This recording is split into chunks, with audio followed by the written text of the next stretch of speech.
So I've been a teacher for over a decade, always at the middle grades, 5th, 6th, 7th, or 8th, always in urban areas, Los Angeles, Oakland, the Bronx, and always in high need schools. It's what I love, it's where I'm supposed to be, it's my passion. My 10th year of teaching, my school got a new principal, and it was the first time that I ever had a fundamental difference of opinion with the school leader.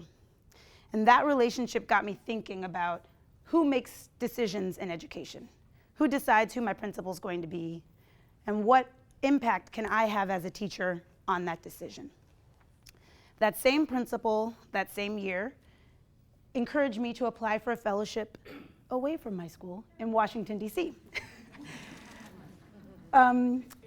She encouraged me to apply for a fellowship at the U.S. Department of Education, where they bring together a small cohort of teachers from across the country to come and learn about education policy and be a teacher voice at the federal level. So I applied for that fellowship, and I got it. And so I packed up my New York City apartment and moved to Washington, D.C. for the year, where I was advocating for the middle grades and the importance of the middle grades at the federal level. It was an amazing year. I learned a ton, but I learned very quickly that I am not meant to work in a cubicle. I'm not meant to sit at a computer all day and to be surrounded by 4 gray walls and to pick up a phone to call someone who's 10 feet away from me when I want to have a conversation with them. And even though I knew that, and I knew I was really missing teaching and missing kids, when that year was up, I took another job at the National Board for Professional Teaching Standards, where for 2 years I helped organize some of our country's more than 100,000 National Board certified teachers. And while I loved that work and I loved my colleagues, I wasn't as happy as I wanted to be. And so I made the decision to return to the classroom. And I wanted to return to my beloved community of Hunts Point in the South Bronx.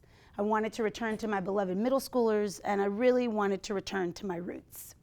I was ready. I was ready to make a difference. I was ready to make change. I was ready to have a direct impact.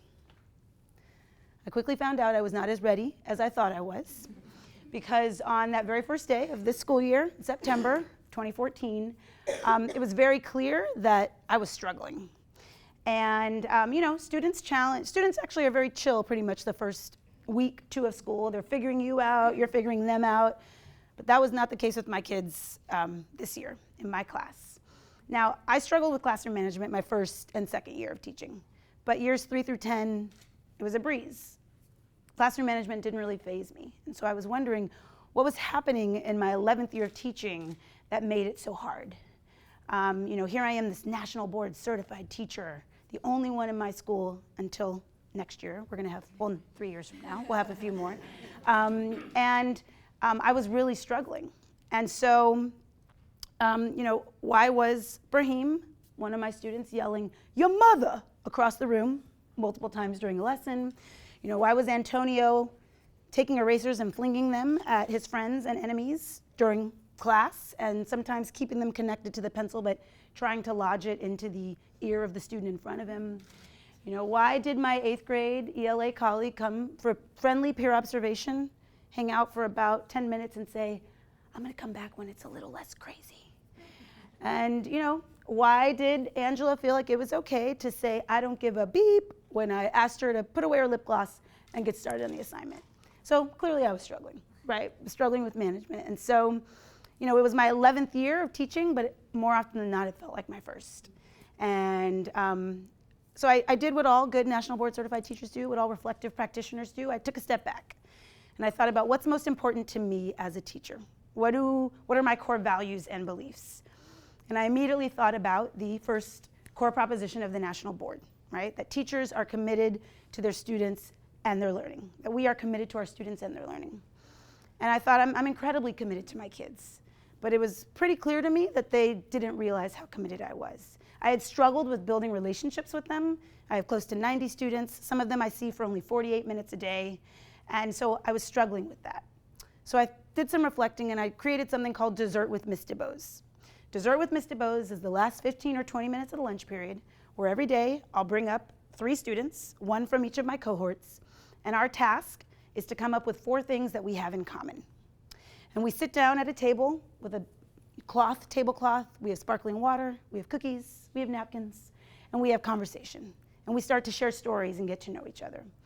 And so through that, I learned that one group of students and I, something we shared in common was that we had all traveled to a different country.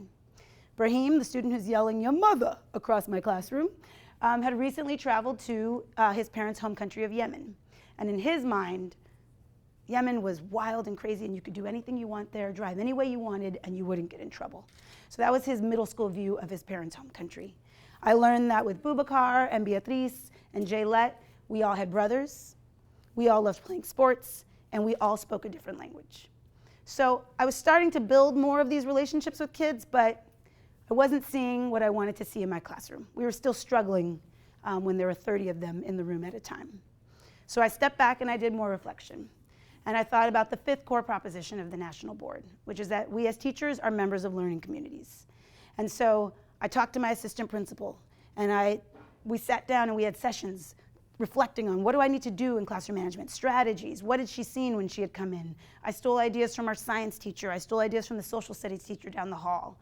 I put out pleas on Facebook, "I'm really struggling with this is what's happening." And my community of friends and family and fellow educators showered me with support and ideas. And I tried some of them and I implemented some worked, some didn't. And I wasn't still seeing the change that I wanted to see. So I did more reflecting, and I thought about the 2nd core proposition, which is that teachers know the subjects they teach and how to teach those subjects to students. And if any of you, which I know you do, know anything about middle schoolers, you know that they care very deeply about issues of justice, fairness, and that they really want their voices to be heard.